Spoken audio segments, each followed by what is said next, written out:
So, Super Troopers 3 comes just a few years after the events of Super Troopers 2, where our lovely state police, played by, or highway patrolmen, played by the Broken Lizard comedy troupe, are back and older than ever. Super Troopers 3 stars our original guys. I'm not going to go through all of their names. Honestly, I can't really recall. Farva, that's all that anyone... Yeah, Farva, right? Yes, our original guys who are back at it in Vermont, just like always, when one evening, obnoxious trooper Rod Farva rescues a young woman from a brutal car accident the film opens with. Starts on action. Good stuff. The woman is named Sarita, a brilliant geneticist, and notably a sister of Staff Sergeant Ramathorn, right? Played by Jay Chandrasekhar, who also directs this film. He directed the other films as well. So that's the deal. The two of them hit it off. Farva and Sarita are getting married. Ramathorn is mighty upset about it, so he tries to stop the wedding with a series of antics. And all the other Super Trooper guys are meanwhile caught up in trying to bust a new local drug ring that has something to do with a maple syrup company in town they haven't quite figured out yet. On top of that, a couple other things: a new captain, a new rookie. Couple other something's happening. That's Super Troopers 3. I was the only one that watched this. Andy checked out one night only, so I checked out this. Andy, if you'll give me a minute to catch my breath. Any questions so far? So I think my biggest question with the comedy is, tell us about the comedy. Is it funny? Were there laughs? Did you laugh? And what kind of humor is it? So, surprisingly, yes. We watched Super Troopers 2 in theaters, and I was like, boo, this sucks. This does not work. It doesn't work. But it's been a minute since then, and notably, a couple of these guys, Kevin Heffernan, who plays Rod Farva, and Steve Lemme, who plays Mac in these movies, those two have been in a television show called Tacoma FD. It did like 4 seasons on FX, I think. Got nominated for a couple Emmys, where they play firefighters at a local fire station. Not quite Super Troopers, but like... close enough. And I think a little bit that has kept them sharp in a way that really benefits this movie. Like, I think they were maybe doing that around the time of Super Troopers 2 as well, but it felt stale then. Here, like, the Super Troopers are supposed to feel a little old and cringe, and Farva in particular has always been cringe. Like, that's always been Farva's thing. His jokes don't land, he's obnoxious, that's his problem. So when Kevin Heffernan lays out like a god-awful joke, it somehow comes around and is funny again. Like, it manages to supersede not being funny and ends up getting a laugh, for me at least. Like, this goes for most of the crew. It doesn't all work. There's a couple B plots in here that are bad, but the first half of this movie, solid. Funny, interesting, varied. Surprising amount of action as well in Super Troopers that I didn't expect. Like I said, we've got a car accident in the beginning. We have a bomb threat where they have to use like a remote control, like bomb diffuser thing. We have like a couple of crime scenes. We have an active shooting at one point. It's nice to see the Super Troopers actually have law enforcement things to do, because that gives them space to do goofy Super Troopers bits where they're like saying meow to drivers or like getting people to get out of their cars and do stupid stuff. Like, more of that, less of dunking on culture. It's funny, there's still plenty of dunking on culture. Super Troopers 2, I think, big problems. They just kind of swung on Canada for 90 minutes and it wasn't that funny. Here, we're swinging on Indian culture a lot, mostly through Jay Chandrasekhar's like presence and subplot as Ramathorn and his family. There's another character in here who is big on it. They got Farva dressing up in like wedding fits and stuff and wearing a turban, like, and catching snakes. That stuff all works okay. And then our B plot, our like drug ring, is notably run by Chase Crawford, for like the Deep from The Boys. He showed up. I was like, oh, dude, like, oh, okay. I don't know what you're doing in this movie, but he's great as this kind of the leader of the Buchanan Boys, local Vermont maple syrup peddlers or something. That's a whole thing. It doesn't all work, and notably, I think it falls apart in the second half. But like the first half of it cruises in a way that I thought, oh my god, they might just be back. It might actually be working. Not perfect, not bad. Tell us about the performances. Who are some of our standouts? Standout's got to be Kevin Heffernan as Rod Farva. And it's a bummer because he's not nearly as fat as he was in the first movie. Like, he's notably slimmed down, and like they're all older. But like, I remember that being a thing. Farva's like a balloon. You know what I mean? Like, he looks like a magic 8-ball. And in this movie, like, he's much leaner. It opens with like a dance sequence, which is kind of goofy. But he's still got the mustache, and he's still got a bit of like the moron attitude that kind of works good. Ramathorn is trying to run Farva headlong into his parents, who are going to have a problem with this like quirked up white boy who's being weird.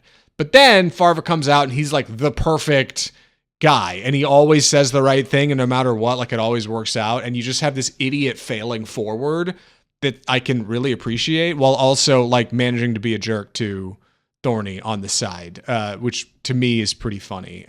You've got the rest of your Broken Lizard guys, who are okay. A couple of them are just kind of not really doing anything, and Mac in particular ends up in like a subplot that goes very odd places. It's like horny and weird, but it's fine. Like, you get by okay on it. Like I said, that's more second half stuff that is not that great. It ends up kind of falling out, but your movie builds to a bachelor party, because Farva's getting married, right? That you've got like strippers that come in, they go to a steakhouse. One guy accidentally takes magic mushrooms. There's a fight with EpiPens and a knife. Like, they managed to like have enough going on in the script to give our characters like good things to do. But when it comes down to it, like, the jokes got to land. Jokes in the first half, pretty good. Jokes in the second half, like, it's a bummer. It's a bummer, but you know, you get by where you get. Notably, Brian Cox is in this movie. I was talking about this earlier in the review. Yeah, Brian Cox was in the first film as O'Hagan, the leader of their little Super Trooper troop, their sergeant, their captain. In the second film, he shows up. They managed to raise enough money on Kickstarter for that second movie, and he shows up, and he's fine. But, you know, I don't remember much about him. And then in this movie, he's here again. And this is since I've seen him in Succession, when he's like yelling at his children and a monster. So now you just have him yelling like incredibly goofy lines. And like, he's only in a few scenes. It's very obvious. They're like, because he's 80 something now, like, he's up there. And they play it as like he's forgetful. Yeah, right. In the first one, he was like in his 60s or something. Like, I read that Kevin Heffernan now is older than Brian Cox was in that first one in like 2001 when it came out. Like, crazy. Crazy run on these things. But it still manages to be funny, I think. Like, sometimes. Not all the lines stick. It's a joke a minute comedy, but for the most part, like, I think some hit, more hit than not. If anything, I was surprised when I got out of it and read reviews, and it's got like a 30 on Rotten, and I was like, oh God, everybody hates this movie. Like, I thought it was notably better than the second one. The second one was truly awful. And then they made that movie on Hulu, Quasimodo or whatever, which is really bad. And then this, I'm like, okay, this kind of works. Like, I see a format here that is reminiscent of what you used to do, and this is better. Like, they're getting going somewhere, I think. Final question for me: is there still room for the, Broken Lizard raunchy comedy in today's movie-going atmosphere? So sometimes I think where these characters excel, like where the script really excels, is when they're being mean to one another. Because that's ultimately what Super Troopers is. Cop pulls you over and makes you do something dumb that you don't want to do and makes a fool of you, right? Like, that's kind of what the gag is. They kind of just bully one another all the time. So when they're being mean to each other and like smacking each other in the nuts, or like secretly giving each other drugs that the other one doesn't know about, it's kind of great, right? Like, it's guys being dickheads to one another. And like, I think that stuff works good from the safety of your theater, where your friends aren't doing that to you and your friends aren't being awful to you. That stuff works good. I'm surprised at where this movie goes. There's a tease for a follow-up towards the end of this, which I didn't expect.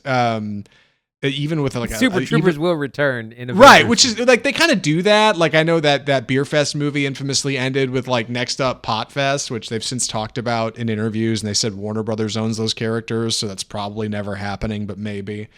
I tell you what, though, I mentioned this earlier in kind of news. They could do a streaming series of this for sure.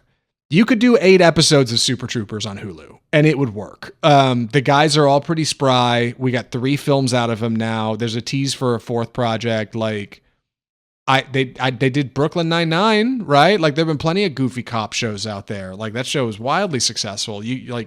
I think that would work. I think you should take this, Broken Lizard should take this and try to go to a streamer and say, hey, let us do the Tacoma FD thing. That one got a few Emmys, like let's just do this in streaming format. And I think it would work way better. You could probably get a few seasons out of whatever Super Troopers is now. And then that would help greenlight what's next. I think television is the way forward for these guys.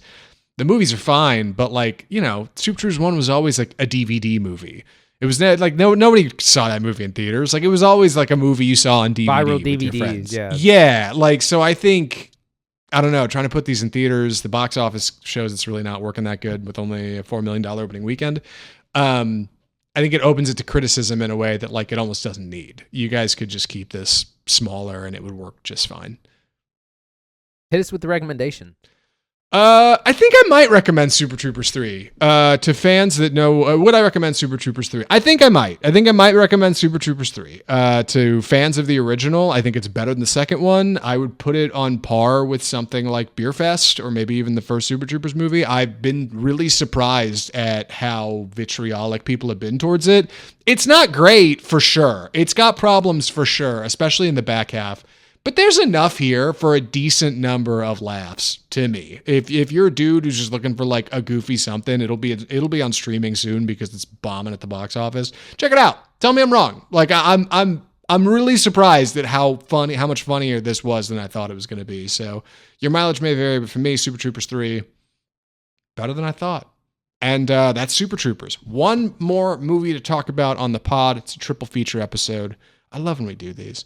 You're going to be taking the summer on this one. So let me get out of your way whenever you're ready. Tuner. So this is the latest film from writer-director Daniel Roher, who previously directed the Oscar-winning documentary, Volney, which we reviewed on this show. Excellent documentary about that political activist, who sadly is no longer with us. This is